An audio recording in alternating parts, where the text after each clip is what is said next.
Boom! Welcome back to the channel, everyone. We're looking at Scarlet and Violet today, doing a 2-year update on this veteran set from Scarlet and Violet, the set that started it all. Also, stay tuned for later in the video to learn how you could get 2 packs of this very set open for you in a Rip and Ship giveaway. Welcome to PokeMarketLab. All right, let's get into it. Scarlet and Violet base 2-year update. It's hard to believe that we are 2 years into Scarlet and Violet. This is what has turned into an amazing era. I think the vast majority of the sets in this era have done really, really well. In Scarlet, if you weren't around, Scarlet and Violet base kind of released without really much in the way of any fanfare. It was anticipated. Scarlet and Violet base, I think, has always been perceived as fairly weak. And the market was so hot on Sword and Shield at the time that, again, Scarlet and Violet just released with so little fanfare, and it took a long time for Scarlet and Violet base to gain any traction. It sat for, I would say, about the first year without any real movement in the booster boxes. So let's start looking at the sealed product here. First, we're going to look at the PC ETBs. There's 2 different versions here. We're looking at the Miradon version, setting at $190. These early Pokemon Center ETBs for these earlier sets were extremely short printed. Very, very low volumes of these, and they're going to do really well. I mean, this is going to be an extremely good product in the future from a performance standpoint. It's sitting at $190, 47% return in the last 3 months. Miradon promo, I think both promos, I think they're great artwork. I think they're worthy. I mean, some of these, the promos go $50, $60, and it just, it's just people go after it just because it's got a stamp, not necessarily because it's good artwork. But I think these are pretty good. This Miradon box carries a little bit of a premium versus the Coridon box at $166. Both promos are right at $77, so they're performing right in line with each other. So if you have these sealed, hold on to them. I think the Coridon box is actually undervalued at this point. There's only 3 listed on TCG Player. There's just not a lot of these out there. It's Scarlet and Violet base. You can say what you will about the set. It's got 2 years of age on it already. That's pretty good. Pokemon Center ETBs for Scarlet and Violet cannot be reprinted, so I think actually at $166, I think that's actually a pretty good price right now. And let's look at the regular ETBs, sitting at 70 right now. Performed really well in the last 3 months, about a 67%, 70% return or so in the last few months. Very few of these on the market. There's only 39 of the chart I pulled up here. And, I think we're getting old enough here. We've really not seen much in the way of reprints for Scarlet and Violet base. We've seen a little bit of everything else except Scarlet and Violet base. So I'm curious if they're going to go back to the well and reprint these or not. The promos for both of these, obviously the regular ETB promos don't carry much in the way of premium, sitting at $4. Again, I like both of these promos. I think they're very, very solid promos. And then looking at the booster box, performed quite well this last year with a 51% return, which is in line with most of the other boxes in Scarlet and Violet era from a return standpoint, outside of things like Surging Sparks and Twilight Masquerade and sets like that. So what we are seeing, interestingly, on this box is a lot more sellers on the market. So remember, I think what happens when we start to see an appreciation in price, it starts to push sellers, starts to push buyers out typically and bring sellers in. So if you're seeing that, hey, a product is, a box that you have is starting to appreciate in price, well, if, you see that price go up, you might say, hey, I'm a seller now. Let me take advantage of that hot market. Let me post my stuff for sale. And we're seeing kind of a leveling off here on the price of this box. I do not think this is a blockbuster set. So I think it's run up here. I think people were like, hey, rightfully so at the time, saying, hey, this is almost a 2-year box. I want to get in before these disappear. And I think from a historic standpoint, I do think that makes sense. It is the start of the Scarlet and Violet era. There are some really good cards to love. I just think this is probably, if the market continues, this is probably an appropriate price for it to sit at. So again, I don't think there's any massive increases in return on the booster box in the near future. I think it's going to continue to slowly march up as it should, but we're seeing quite a few more sellers here in the market given the prices up there. Booster bundles. We're going to start looking at these for every set review here, every set update, because they've become an integral part in how the Pokemon Company gets packs to market. However, we have not seen them touch these in terms of reprint recently with Scarlet and Violet base. There's only 20 listed on TCG Player with only 233 sold in the last 3 months. That is wildly low compared to every other booster bundle in the Scarlet and Violet era. So what I'm curious on here is if Scarlet and Violet's done from a printing standpoint. We know there's a lot more printing to be done for a lot more sets in Scarlet and Violet that must have reprints. And you can argue about which products should get reprinted, but we need reprints there. So are they leaving Scarlet and Violet alone? They have not touched it recently. I cannot remember the last time I've seen booster bundles or ETBs or even word about booster boxes getting reprinted for Scarlet and Violet base. So if that continues to be the case moving forward, that's going to give collectors, investors, so on and so forth, more confidence to go back and maybe pick up some of that product. So age does help in this regard. All right, we're going to do our booster box comps as we typically do. We're looking at Scarlet and Violet base on the left there, then Paradox, then Obsidian, and Paldea. You can see most of these have a very consistent return over the last 3 months. So SV base has performed as well as some of these other sets. And again, you know, this is all subjective in terms of how we like sets, right? It's a personal thing in terms of artwork. I do not think Scarlet and Violet base is particularly strong. I don't think it should be. I don't think it should be as you know, performing as well as some of these other sets. I think these other sets are all significantly stronger from an artwork standpoint. But nonetheless, again, it's old. Reprint risk is lower, so that carries some premium as well. And looking at boxes sold here, we have seen a lot of SV sell.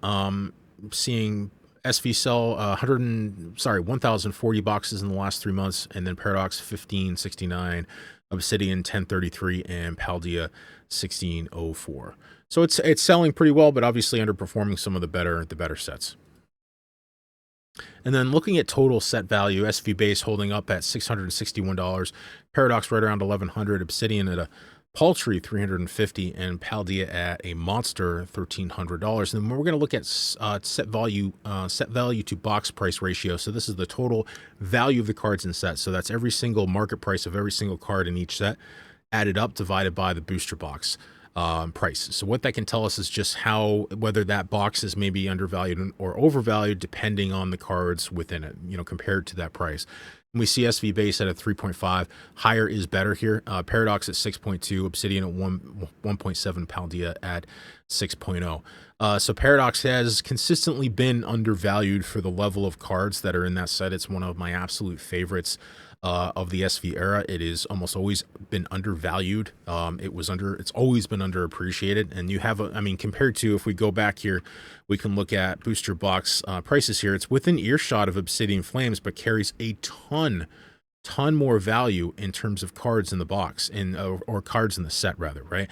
So your chances of getting your value back in a Paradox Rift box, or at least just having a good experience opening cards that are perceived to have good value or perceived to be good, is way higher for less dollars compared to Obsidian Flames. So again, going back to this value to box price ratio, Obsidian's really hurting.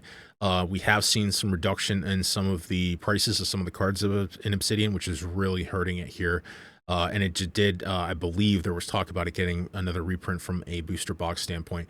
Paldea sitting at a perfect 6.0. Again, really good value there compared to the value of the cards in the set. And now looking at value distribution here, you know, SV base really just lacks a chase card. It lacks a really good chase card. Gardevoir at $50 is not a particularly good Pokemon to be a chase, in my opinion. It's an okay artwork, but I think there's some better Gardevoirs out there. Drowsy did perform pretty well for a little while. It was approaching that $50 price point, but it's got whacked quite hard recently.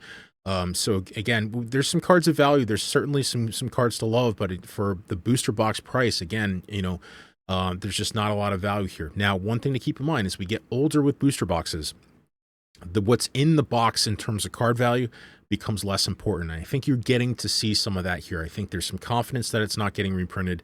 It's the start of SV era. We're 2 years into SV already, which is significant. We get a lot of sets behind us already in Scarlet and Violet. So I think that you're starting to get, you know, what we call the alligator mouth, which is, if you're going to chart this out, you know, the cost of the booster box versus the cost of the cards and how that's going to separate, right? Like an alligator's mouth opening.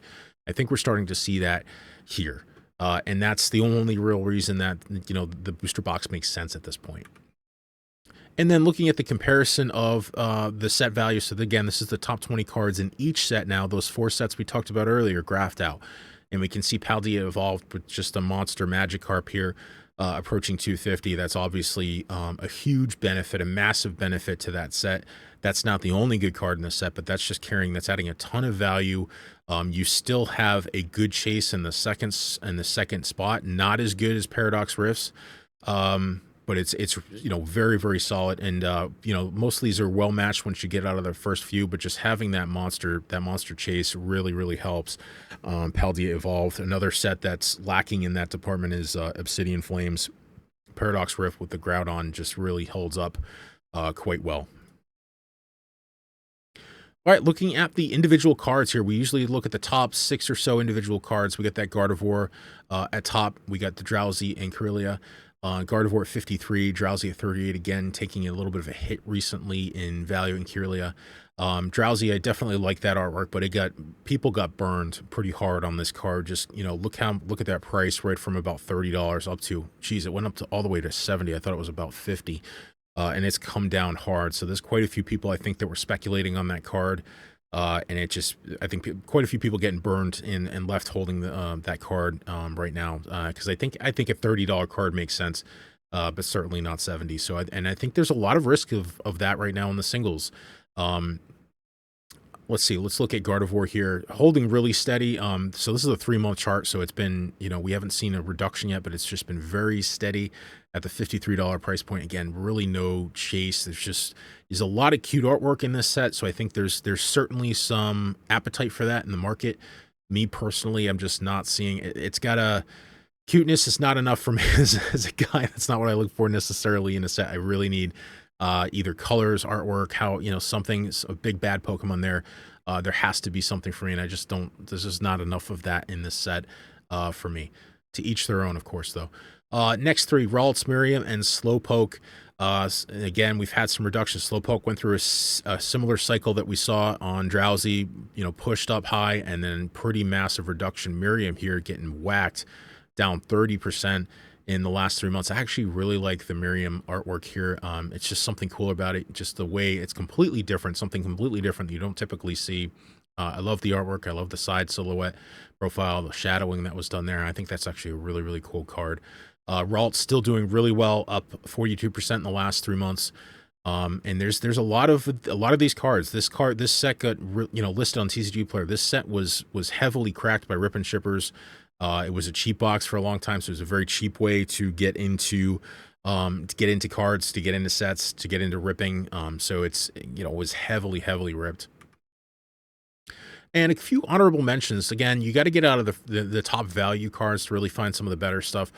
This Dondozo is just it's just beautiful. I love the setup. I love the action in there, but just the way the colors are on that card, I think it's actually a really beautiful piece of artwork. Wiglet's another one. I love the artwork. I love the coloring. I'm a big colors guy. I really like how colors interact with artwork, and especially with the foiling. And Toadstool over there, another cool card. So you got to get out of the top value cards, and there's always some magic when you get down into the $10 and $20 cards. All right, let's bring it home here. First thing we're going to talk about is Rip and Ship giveaway. If you don't know how we do Rip and Ship giveaways, it's a way for me to kind of film some content and for you to maybe win something. So all you got to do, you got to be subscribed, and you got to leave a comment below. Any comment will do, and that's how you get your hat in the race to win 2 packs of Scarlet and Violet base ripped for you, and you get the hits shipped to you. So that's that. Let's rate this set. So this is a B- for me. There's plenty. Every card that I love in this set outside of the Drowsy is in the cheaper lanes for this set. It's just, there's nothing there that blows me away. It's really lacking a chase. I think if it were a cheaper box, I think it would make a lot more sense, but I think we are seeing the appreciation of price on this set being from the fact that it's getting old. I think with all the talk of reprints and really Scarlet and Violet having really not been touched, they've been using booster bundles for a long time now to get packs to market. I think it's very clear that's a methodology now from the Pokemon Company. The fact that they're not doing that in Scarlet and Violet base, I think, is a signal that they may not be going back to the well on that set. It's within the window of what we've seen for reprints in the past. Historically, it's not outside of the quote-unquote danger zone. but it's getting old enough, and there's some other factors going on in Scarlet and Violet that I think again the market's voting that, hey, it's getting old enough that it needs to start being its own collectible. It is there's history behind it, right? It is the start of Scarlet and Violet era, an era that is now, officially just about 2 years old now. So I think again, I think it's a B minus in terms of set. I don't think the price of the box is necessarily outrageous. I don't know how much future growth it has. I think that's a different question. That's harder to, now that the box price starts to diverge from the price of the cards in it, it becomes much, much harder to predict what that set's going to do. I can tell you there's a lot of boxes listed on TCG Player for a set that's that old. So I think if there's any weakness in the market at all, as we march forward, then I think that having that many sellers in the market means they're going to start fighting for price a little bit. So we could see it just kind of level off and stay here for a little while. Reprint risk. I think ETBs and bundles, potentially bundles could be medium, I'd say. Again, they haven't touched them. I guess this should really be medium, I think. I think across the board, it's a medium risk. I think in the next couple of months, as we get through Journey Together and into Destined Rivals, maybe that becomes low for across the board. I think probably be safe to say at that point. I think they're bigger fish to fry in terms of reprints for the Pokemon Company. So just just kind of keep that in mind. I think as we approach 2.5 years, I think I'd be more comfortable saying, probably in the next update we do for Scarlet and Violet, I think that reprint risk will be close to eliminated at that point if they haven't touched it. Now, if they go back and print the booster bundles, then I think that's I think that's still okay from a ETB and a booster box standpoint. Again, they've been using they just kind of have this soft touch on the ETBs and the booster boxes, and the bundles are kind of the open season. Like, hey, it's kind of almost an agreement at this point. It's like we're gonna print the bejesus out of the booster bundles, but kind of go less crazy on than we have in the past on the ETBs and the booster boxes. Remember, the ETBs, we saw this in Sword and Shield. They just kept going back to reprint those well after they stopped printing booster boxes. So we just have not seen that in the Scarlet and Violet era. Booster box 12-month price target. This one's really, really hard. Again, the cards in the set really are not driving the box value right now. I think that's pretty clear to see, clear to say. So I think it's hard to anticipate where this goes. If Scarlet and Violet becomes, if we really start knocking it out, we have been knocking it out of the park with sets. If we continue to do that, if Destined Rivals just blows the top off of things, and we get potentially, dare I say, another Evolving Skies situation, I don't, it's kind of crazy saying that, but what I'm saying is if we keep getting home runs in Scarlet and Violet, it's going to go down as probably, as good, if not maybe better than Sword and Shield in a lot of respects. I don't think that's crazy to say. I think we still need to see some evolution here in sets. But I think that's a potential thing that happens. And if that happens, then again, Scarlet and Violet base is just going to become more and more revered. So this really depends on what the greater market does. If the market continues to march up, if we get set after set after set, that's good. Then that's going to carry this booster box with it, I think. But from a card's value standpoint, it's just not there. So this is a conservative price target. 190 to 225. I think it's a little expensive for what it is with the cards in the set, but it is going to be a piece of history. That's it for today on PokeMarketLab. Let me know what you think in the comments below. I did open some subscriber tiers, some membership tiers. A couple of them just kind of, a tip jar kind of thing, and then a couple of others going to have some exclusive videos kind of diving into some more technical things in the market, trying to give some value and showing some things, some crazier things that we're not showing necessarily publicly on the channel. So if that's an interest to you, feel free to join up. So that's it for today, and we will see you on the next one. PokeMarketLab out.